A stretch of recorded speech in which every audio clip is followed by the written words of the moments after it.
Sana po may kabuluhan ng lahat ng ating ginagawa, mga kaibigan. Ito po ang ating pinagsusumikapang 9 days o 9 na simbang gabi ay may kabuluhan.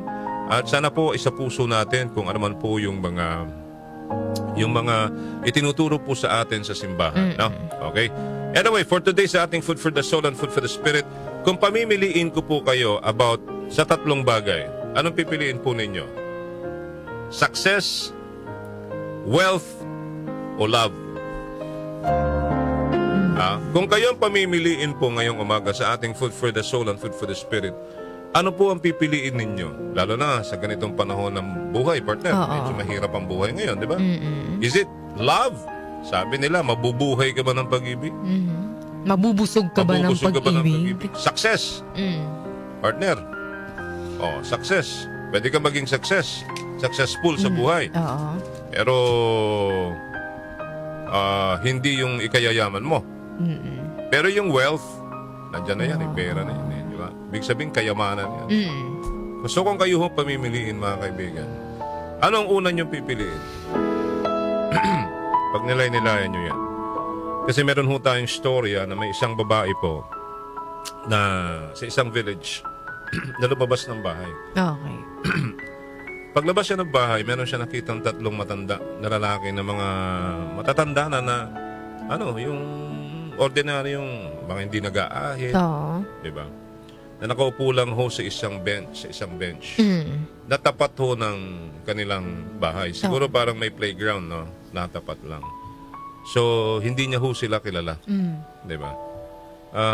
Sabi niya, kasi siyempre, baka mamaya magnanakaw or alam mo yun, diba? Nakakatakot naman po pag So, alam niyo ho, sorry po sabi niya doon yung babae doon sa tatlong matatanda, hindi ko po kayo kasi kilala. Pero tingin ko ho, para kayong nagugutom. Ang tingin niya kasi parang gutom yung itsura nila. Parang lupay, parang nangihina, ganun. Mabait naman yung babae. Sabi niya, haliko kayo. Sabi niya, pasok ko kayo may meron lang ho kayong makain. Kain kayo, kape kayo muna. Parang ganun, no? Nagtanong yung isang matanda ngayon. Sabi niya, anak, yung bang asawa mo nasa bahay ngayon? Parang nanginig si ate. Sabi niya, ha? Bakit? Ay, sorry po, tay. Sabi niya, tatang. Wala ho nasa trabaho po siya Sabi niya. Pero, maya-maya ho, pauwi na rin ho yun. Sabi nung asawang babae po. Ngayon, sinagot po yung babae nung mga matatanda, ay, pasensya ka na ining. Hindi kami pwedeng pumasok Sabi nila. So, pagkaraan ng mga ilang oras, paggabi na rin, dumating na yung asawa. Yung asawang lalaki galing ho sa trabaho. And then sinabihan niya yung asawa niya na sabi niya, Daddy, sabi niya, love, honey, ano bang tawagan niyo ni Jace? Endearment, di ba? Parang gano'n. Meron akong diyan. May tatlong mama dyan. Ang kanina pa nakaupo, mukhang gutom na, ayaw pumasok. Pinapakain ko, ayaw pumasok. Tinanong ka, sabi ko, wala ka pa. So, sabi nung asawang lalaki, ay, ganun ba? Sabi niya, puntahan mo, sweetheart. Sabi niya, at nandito naman ako. Invite mo sila. Papasukin mo sila. Sabi niya. So, yung asawang babae po ay lumabas at inimbitahan nga po yung tatlong matanda na pumasok sa bahay kasi hindi umaalis doon sa lugar parang yung nga po gutom na rin ho, di ba? Sabi nung isang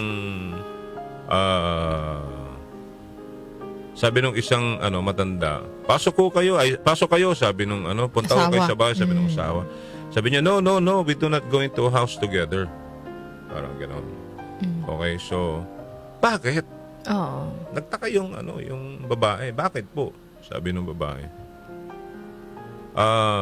Sabi ng isang matanda, ay, siya nga pala, sabi niya, ang pangalan niya, yung isang matanda, ang pangalan ho niya ay Wealth. Okay? So, Ito naman, sabi niya, siya si Success. Ang pangalan niya ay Success. At ako naman po, sabi niya, si Love. Sabi niya. So, sige, sabi niya, Ineng, kausapin mo muna yung asawa mo, magdiskusyon kanyo kung sino sa aming tatlo Yung papapasukin nyo sa bahay ninyo. Kasi nga, hindi nga raw sila pwede. Sabay-sabay pumasok. So, anong nangyari, yung asawang babae, sinabi sa asawa na mamili daw. Ganun. So, natatawa yung lalaki. Ano ba to? Sabi niya, parang kailangan pa ba ng palaisipan? Parang ganun. So, ngayon, sige, dahil ganyan ang gusto ng mga matatanda, di ano na lang, ang papasukin mo din sabi niya, si Wealth na lang. Papasukin mo na lang si Wealth dito sa bahay, sabi niya. Pero, ang punto, parang nagkaroon ng diskusyon. Nag-disagree si babae. Okay. Sabi niya, mahal, sabi niya, bakit si Wealth ang imbitahan mo? Hindi ba pwedeng imbitahan mo na lang si Success? Sabi niya, si Success na lang kaya. So, nakikinig pala yung anak na babae doon sa usapin nila sa isang kwarto. So, dahil hindi na makapagpigil yung anak, lumabas ng kwarto ngayon. Ma, sabi niya, pa, pwede bang imbitahan na lang natin si Love? Sabi niya, so, doon naman ang pag-ibig. Okay. Sabi niya, di ba pwedeng si Love na lang imbitahan natin? Sabi niya, para punong-puno ng pag-ibig ang ating bahay. Parang ganon. So, nagkaroon ngayon ng diskusyon at saka nagkaroon ng compromise agreement. So, ang inimbitahan nila, partner, si Love. Okay. So, napagdesisyonan, si Love na lang. Masinunod yung anak. So, lumabas ang babae at inimbitahan nga si Love. So, sabi ni Love, okay. So, sige, sabi niya, so salamat at inimbitahan nyo ako. Ako ang inimbitahan ninyo, sabi niya. So, tumayo itong si Mamang Love at nung maglalakad na siya, partner, towards the house, sumunod yung dalawa. Sumunod nasa likod niya si Success At saka si Health. Si Wealth. Si Wealth pala. So, nasurpresa si Aling may bahay. Sabi niya, ano yun? Bakit ganon? Inimbitahan ko lang naman ho kayo. Bakit to sumusunod si Mr. Wealth at saka si Mr. Success? Sabi nung matanda, si Mr. Love, sabi niya, alam mo, Iha, kapag inimbitahan mo si Wealth or si Success, dalawa sa amin ay maiiwan. But since, sabi niya, inimbitahan mo ako, sabi niya, sa loob ng pamamahay mo, susunod at susunod si Success at saka si Wealth. Hindi sila pwedeng maiwan. Why? Because whenever there is love, there is also wealth and success. Amen ba yun? Amen. Ganda, di ba? Totoo naman po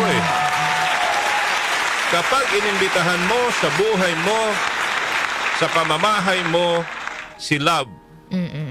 Because of love, mga kaibigan, susunod po ang success and wealth. Galing, no? Bakit po natin sinasabi ho yun, mga kaibigan?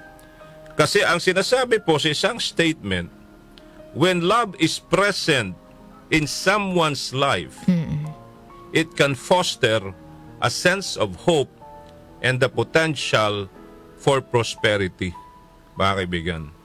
Implying that a loving environment can motivate individuals to achieve their goals and create positive outcomes in their lives, even financially.